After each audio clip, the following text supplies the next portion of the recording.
we talk about these relationships with the divine. Here I am, there you are out there, beloved. Here I am, here you are within me, closer than my jugular vein, closer than my thoughts sometimes, just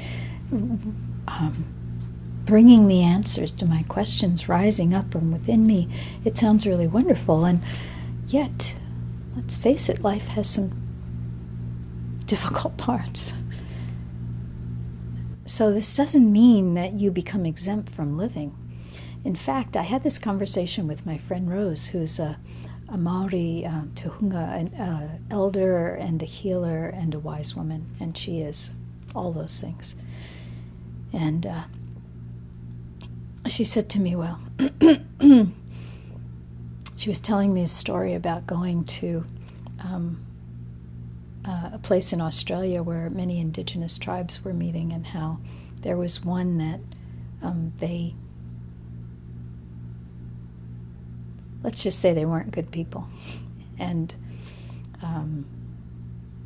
a lot of folks were very uncomfortable being around them. And Rose said, I just went over to them and I thanked them.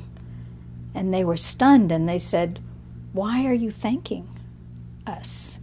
And she said, I'm thanking you for all that energy that you're sending my way. I'm taking it all and I'm putting it in my battery.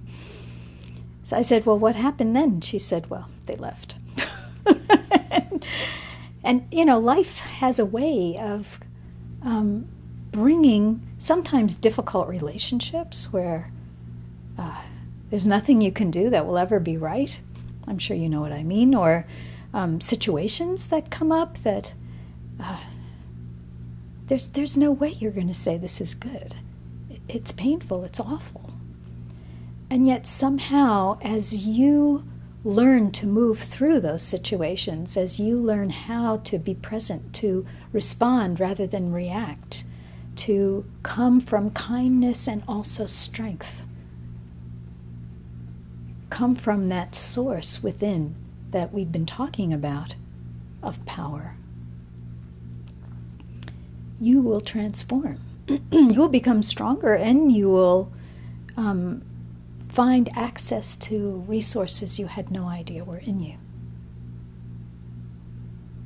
And so, in some ways, the difficulties in life also are part of our unfoldment.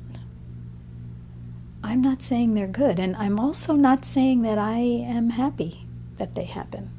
I have my own issues about the way that life goes. As Pir Vilayat once said, bad things do happen to good people. So I'm not saying that we're talking about creating some kind of fairyland where everything is good and beautiful.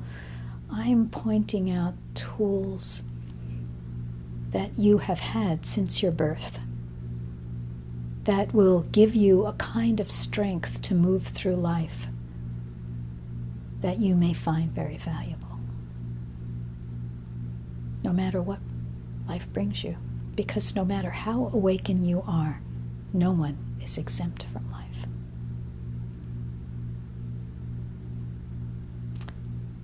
So, this is an aside, but it may be useful to you.